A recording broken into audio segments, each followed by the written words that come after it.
Welcome back to another episode of the Canon Flashback. Today we're going to be looking at 2013's Man of Steel, directed by Zack Snyder and written by David S. Goyer. Sal, what do you remember about this movie when it came out? I remember, so we didn't report on any of this stuff back then, and I first heard about it like a lot of other people in the previews for Dark Knight Rises. I don't know if you heard about it then? No. Okay, well, that's where we were shown the teaser trailer with the music from The Lord of the Rings, The Fellowship of the Ring. I still watch that teaser trailer till this day. It's amazing and better than the movie. But I remember seeing it. We saw it in the big reclining chairs at Chicago Ridge Mall. I came away pretty confused by the movie because there was a lot going on, and yeah, it was pretty confusing. Character himself, we just talked about the Justice League and the payoffs that we're going to see, hopefully. This was the setup for this universe and the setup for, you know, the main character almost in this whole universe of things, Superman. Like, I like to think of him as the lead character. Kind of see the world through his eyes. And so, yeah, I thought it did a fine job setting up. They didn't have much of a plan, Warner Brothers, after this movie hit. We didn't hear of anything until Comic-Con the next year? Or was it the year of that? No, same year. Same year? Okay, well, they could have had some plans. Like the month after. Yeah, they could have had the plans depending on what the reception was of Man of Steel, whatever that was. So, yeah, but the movie itself, after watching it a few times more, I've grown to like it a lot more. And so, yeah, your initial thoughts. Yes, I went to go see it in the movies also, saw my family, and I loved it. Absolutely loved it. And it was weird because I really liked Superman Returns by Bryan Singer with Brandon Roth. And I know that one was really not received well, but I kind of like more diving into the character of Clark and Superman and that dynamic. So I was wondering what we would get from this movie. Now, I contest this to this day. Zack Snyder directed it. Yes, some people wrote it. This is a Christopher Nolan movie. And Christopher Nolan really had his handprints all over it. It really felt like Dark Knight. It really felt a little bit like Inception. It was a Christopher Nolan take where all his movies were supposed to be practical. Now with Superman, it's hard, to be as practical as you can, but I remember reading an article Nolan talking about, I want to make this movie as if how the world would actually react if an alien were to come like this, and how would he react growing up, with these powers and feeling different. And so, like you said, when we talked about Justice League, I talked about a Superman that doesn't just become a Boy Scout out of nowhere. He has to have a journey.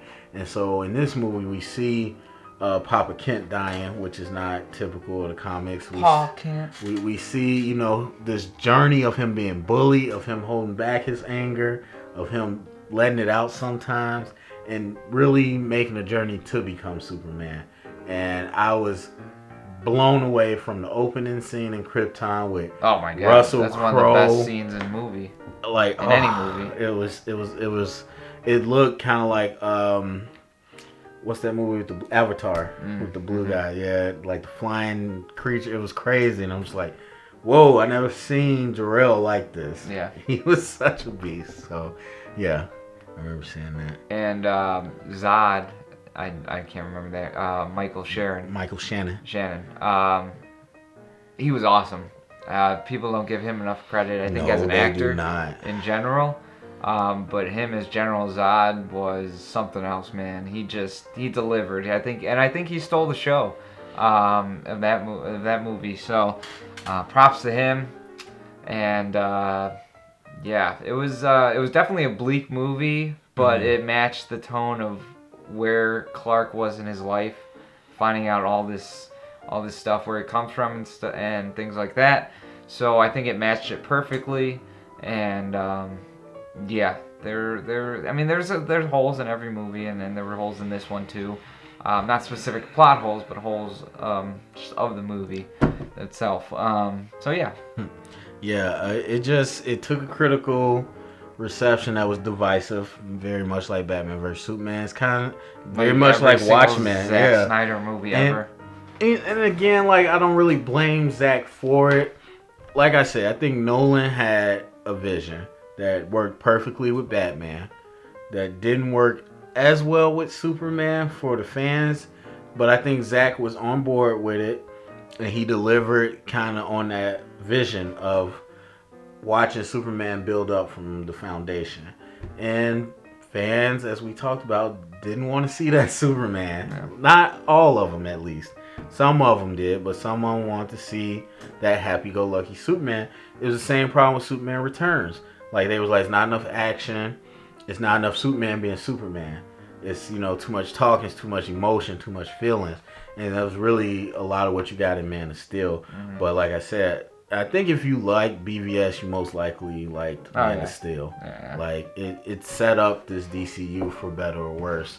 And yeah, I really like Zod.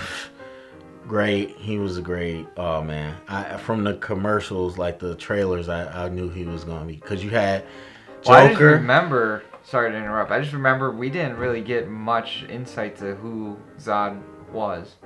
I don't remember. I remember that specifically though. That like I was like, who's gonna be the villain? Mm-hmm. I didn't really know, and I didn't really follow behind the scenes stuff and stuff like that back then. So yeah, but But they kind of played on the fact that people would know Zod from the first movies. Yeah, from Superman. Like, yeah. And he was more, I don't know, he was more, I think he had more screen time back then than this Zod, but I like this. I really like the mythology they play with this whole codex and this idea that on Krypton people were born to be certain things. Yeah. And then Superman or Clark or Kal-El was like the first natural birth in years. Mm-hmm. And so he was born with the freedom to choose what he wanted to be. Yeah. And so like stuff like that just took Superman to a new level. And Zod's character, or Michael Shannon's character, that's all he knew. And you really felt when all the Genesis chamber and all that was destroyed.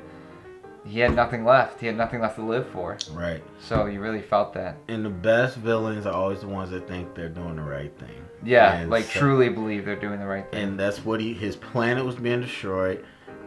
That's what the legacy of Kryptonians were. They find new places, they migrate, and they take. It's not, if they could have the same atmosphere as the humans and live and breathe the same air, they would. But in order for Kryptonians to live, he had to terraform the world and change it to Krypton.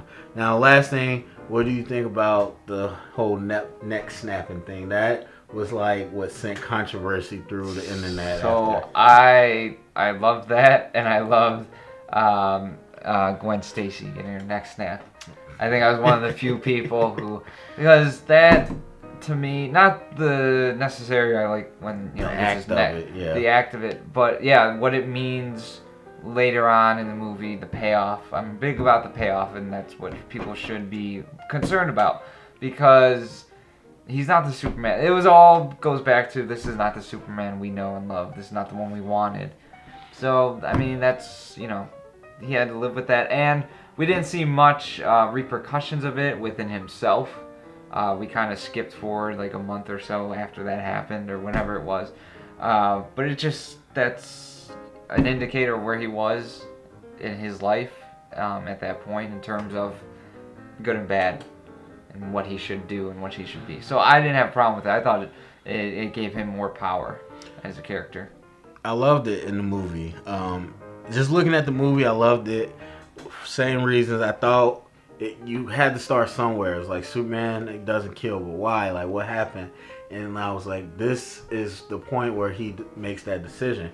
Now, in hindsight, I can now say BVS, they didn't follow through with that, which I have to blame Zack. That was the perfect moment in BVS where you could flash back, or, if he's in that struggle where he might hurt someone, he's flashing back to killing Zod. He's like, no, I gotta control myself because I know, I don't want to feel that way. Because like Jeremy Johns on YouTube said it the best. He was like, everyone's acting like he snapped his neck and then just pissed on him and laughed. He was like, he snapped his neck and he was like, no, he started crying like he wasn't happy about it. And so that was the perfect moment to use to jump Superman forward to the I'm not going to kill anybody anymore. And they didn't capitalize on that, but I think it was more of a subtle kind of thing where he's like, okay, I'm not going to do this anymore.